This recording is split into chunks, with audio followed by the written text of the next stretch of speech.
Živa, ul tukaj, vilet, slone easy. Jaz tukaj razumem slona na najbolj easy način. A ste že slišali za novost preslovne easy? Učni listi. Res, da sta za zdaj samo 2, ampak za vsak filmček bo bil en. In vsi ti učni listi so res na easy. A ste se že naročili na to, da vam jih pošiljam? No, če se niste, mi samo napišite mail, pa vam jih bom poslal v formatu, ki si ga lahko naprintate doma v šoli, kjerkoli. Ok, to je to. Gremo zdaj na današnjo snov. A ste si zadnjič pogledali filmček 1? Prevod je jezik 1, ne? No, danes bomo imeli 2. Predstavljajte si, da grem jaz zdaj prijatno v športni park in da začnem govoriti tako. Dober dan, prijatelji. Kako je kaj danes bil vaš dan v šoli? Ali ste dobili kakšno novo oceno? Bi me verjetno tam 5 minut gledali vsi, pa bi me sprašvali, a ti je kaj padlo na glavo, a ti je toaster padel na glavo slučajno, rabimo koga poklicati. Jaz sam vem, da ne bi bilo fajn, ali pa če bi k učitelju za športno prišel, pa bi bil tako, ej, Buraz, kje si, a gremo dan za športno ven, no, taj povej. To bi verjetno ne me sam poslali k ravnateljici, ampak doma bi imel zelo nadležen pogovor na 4 oči z mami, z Majem. Vidite, še zdaj le malo zavzdihala, sam se je na srečo ni slišal. Da se kaj takega ne bi vam zgodil, bomo danes obravnavali socialne zvrsti jezika, ki nam pa v bistvu povejo, kje kakšno zvrst jezika uporabljamo, da imamo pravilno, ne. Socialne zvrsti jezika razdelimo na 2 dela, na knjižni in neknjižni jezik.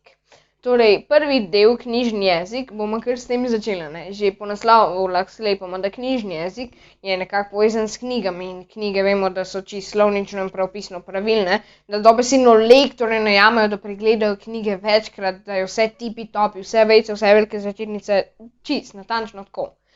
Knjižni jezik, ne, se deli na 2 dela. Prvi je knjižni zborni jezik. Knjižni zborni jezik, čisto najnatančnejši, najbolj tog in strog jezik, ki ga poznamo, zborni. V zbornem jeziku pišemo in tudi najpomembnejši slovenski dokument, ustava, je zapisana v zbornem jeziku. Tudi akte in uradna besedila pišemo v zbornem jeziku. V zbornem jeziku tudi govorimo na kulturnih prireditvah in nastopih. In zborni jezik ima zapisana pravila v pravopisu, slovnici in v slovarjih. Torej je najbolj strog in brez napake. Drugi del knjižnega jezika je knjižni pogovorni jezik. Že po nazivu lahko sklepamo, da se v knjižnem pogovornem jeziku pogovarjamo. Je manj stroga verzija knjižnega zbornega jezika in v knjižnem pogovornem jeziku ne pišemo. Vseeno pa moramo upoštevati pravila. Knjižni pogovorni jezik uporabljamo, oziroma v knjižnem pogovornem jeziku govorimo na javnih ustanovah, kot so banka, šola, na sodišču in tako naprej. Gospodu, torej učitelju za športno, ne morem reči, ej, Buraz, rečem mu dober dan, gospod učitelj. Je pa tudi res, da čeprav Slovenija ni velika država, je zelo jezikovno raznolika. S tem mislim na narečja in jezikovne skupine. In edini jezik, ki je nam vsem Slovencem skupen, je knjižni. Vsi ga pišemo, razumemo in govorimo. S tem jezikom se najlažje sporazumevamo. Zdaj gremo pa končno lahko na neknjižni jezik, da bom spet normalno govoril, da to spet videti, kot slone easy video, ne pa kot TV dnevnika, ne. In neknjižni jezik tudi razdelimo še na 2 skupini. Na prostorske zvrsti in interesne zvrsti. Začnimo kar s prvo, oziroma prostorske zvrsti. Prostorske? Čakajte samo sekundo, vam bom nekaj pokazal, sam mikrofon si dam dol, da lahko nekaj narišem. Zdaj sredo in gremo to tako.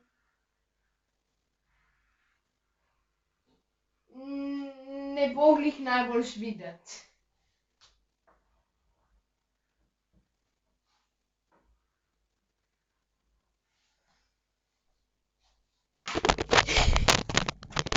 Ja, vem, da ni glih to videti v redu, se opravičujem, če se je zdajle kaj na glas slišal zaradi mikrofona, ampak ja, vem, da ni videti glih, kot da bi bilo, ampak to ne bi bila Slovenija, ne, ker Slovenija je država oziroma prostor, ker prostorske in prostor imata naslov praktično isti, da si boste lažje zapomnili. Razdelimo ju pa na pokrajinske, ne. Vsi vemo, da ima Slovenija različne jezikovne pokrajine, oziroma bolj natančno jih ima 7. In zdaj vam jih bom tudi pokazala, ker imam tukaj prav atlas pripravljen. Samo da malo zmanjšam svetlobo, da boste lažje videli. Torej, Slovenija ima tukaj Primorsko, potem ima Gorenjsko, potem je Koroška, potem je Prekmurje, potem je Štajerska, potem Dolenjska in še Rotarska v sredini, pri Ljubljani, To so te različne jezikovne pokrajine v Sloveniji. Pol pa imamo tudi še narečja. Tudi že prej sem jih omenil, da je Slovenija ful narečno raznolika. Oziroma bolj natančno ima približno 50 narečij, mogoče jih ima še več.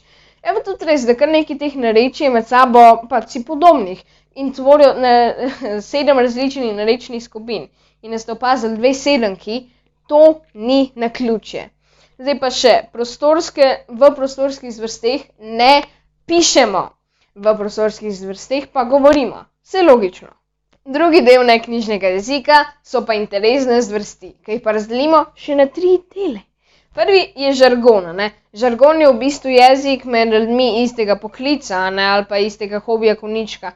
Naprimer, moj oče, ki povabi svoje prijatelje, ki imajo za hobi popravljanje in šravfanje avtomobilov, vedno govorijo besede, ki so resno slišati, kot da so vesoljci iz Marsa. Tako, Verteiler, EGR, Wind, Jaxa, za večino teh stvari, za skoraj vse te stvari, včasih nisem vedel, kaj pomenijo. Mi je rabo prav on razložiti, kaj je kaj, da mu lahko v filmčku povedal. Ali pa naprimer računalničarji, imajo motherboard, CPU, PSU, to je pa že malo bolj meni ljubo, To je pač žargon, jezik ljudi iz poklica, hobija. Pol imamo pa tudi, če pod interesne zvrsti, slang. A ste kaj prepoznali? Slang jaz ves čas govorim. Slang pač običajno govorimo, večino časa tudi. Večino slenga, ki se govori, ga govorimo mi mladje, In tudi slang se pač je različen med različnimi generacijami. Naprimer, mi imamo isti slang, ki ga mi razumemo, ampak moji starši, imajo pač tudi, da uporabljajo njihov slang, vsake to ga uporabljajo, ker ga tudi njihovi prijatelji razumejo, pa tako. Pri slangu moram povedati, da so kakšne besede čustveno zaznamovane, slang se ves čas spreminja, je tudi zemljepisno opisan in tudi ugante kaj, poln je tujk. Če greste skozi slang, tujka, tujka, tujka, tujka, tujka, neskončno jih je. Pol imamo pa pod interesne stvari tudi še najbolj skrivnostno, ker se nam skrivnostni nasprotnik bliža. Ta je Argo v levem kotu. Ampak Argo je v bistvu pač jezik skrivnih društev, ki so ga med sabo naredili, da ga ostali ljudje ne morejo razumeti, ker očitno hočejo imeti toliko zasebnosti. Pa če jo hočejo imeti, naj jo pa imajo, naprimer pa išče na eno od teh. Zdi se mi, da se tako pravilno reče. Kako ga pol oni rabijo reči? Sploh nam probo kaj povedati, ker so resno slišati, še hujška pri žargonu so slišati, ker bi bili iz Jupitra. Resno, ne vem, kako to govorijo.